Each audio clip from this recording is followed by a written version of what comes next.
여러분 안녕하십니까? 감기가 코로나19 감염 가능성을 낮출 수 있다는 연구 결과가 나와 주목을 받고 있습니다. 영국 BBC 등의 보도에 따르면 감기를 일으키는 T세포가 코로나19 바이러스 감염을 낮출 수 있다는 건데요. 이번 연구를 계기로 새로운 백신 개발에 도움이 될 것으로 보입니다. 1월 11일 화요일 투데이샷 첫 소식입니다. 국민의힘 윤석열 대선 후보가 오늘 아이가 태어나면 1년간 매월 100만 원의 정액급여를 지급하는 전국민 대상 부모급여를 도입하겠다고 약속했습니다.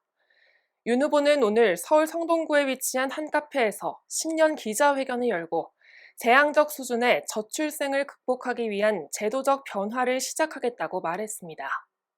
그는 1년에 출생하는 숫자가 26만 명 정도인데 1,200만 원씩 하면 그렇게 큰 금액이 들어가지 않고 자녀 출산에 관한 경제적 부담에서 해방이 될 수 있을 것이라고 설명했습니다. 또 아동, 가족, 인구 등 사회 문제를 종합적으로 다룰 부처 신설을 추진하겠다고 말했습니다.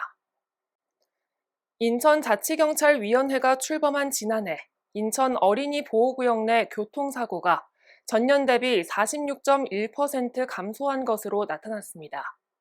어린이가 안전한 인천을 1호 사업으로 정한 인천자치경찰위원회는 인천경찰청과 인천교육청 등 관계기관과의 협업을 지속해 왔는데요.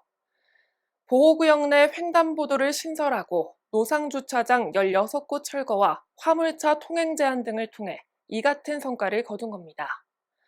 특히 위험학교로 지정된 10개 교의 어린이가 직접 만든 통학로 교통안전 위해요소 지도를 토대로 맞춤형 대책 방안을 내놓기도 했습니다. 백군기 용인시장이 신년 언론 간담회에서 특례시 원년인 2022년 올 한해 K반도체 벨트 중심 도시로 활약하며 글로벌 반도체 도시로 한 발 더 나아가겠다는 포부를 밝혔습니다. 용인시는 오는 2028년까지 용인 반도체 클러스터 일반 산업단지 등 총 29개 산업단지를 조성하고 양질의 일자리 7만 7천 개를 창출할 계획입니다. 또 인플루언서 마케팅과 수출 멘토링 등 기업 지원책을 중소기업뿐만 아니라 수출 유망 소상공인으로 확대한다는 방침입니다. 경기도가 올해도 교통 여건이 열악한 산단 내 중소기업에 취업한 만 15세에서 34세 청년에게 월 5만 원의 교통비를 지원합니다. 중소기업 인력난 해소와 청년층 유입을 촉진하기 위해 진행돼 온 청년 교통비 지원 사업은 지난해 종료될 예정이었으나 국비와 도비를 분담하는 방식으로 올해도 사업을 지속 추진할 수 있게 됐습니다. 경기도는 산단과 도심지 간의 거리와 대중교통 접근성 등을 고려해 도내 총 104개 산업단지를 대상지로 선정했습니다. 인천시가 오늘 산림청과 미세먼지 저감 및 쾌적한 생활 속 녹색 환경 제공을 위한 업무 협약을 체결했습니다. 인천시와 산림청은 지난 3년간 도심 열섬 완화와 주민 휴양 공간 창출 등을 목적으로 32곳의 도시숲을 조성해 왔는데요. 이런 노력의 일환으로 산림청과 협약을 맺게 된 겁니다.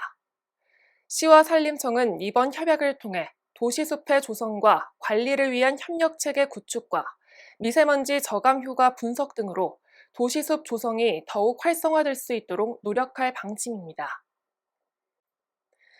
지난해 배우 조여정의 아카데미 여우조연상에 이어 새해에는 배우 오영수가 골든글로브에서 한국 배우 최초로 나무조연상의 영예를 안았습니다. 주목받지는 못하지만 영화를 든든하게 지탱하는 조연과 주연이 자신의 자리를 지키며 조화를 이뤘을 때 더 멋진 인생의 작품도 탄생하는 것 같습니다. 뉴스를 마칩니다. 시청해주신 여러분 고맙습니다.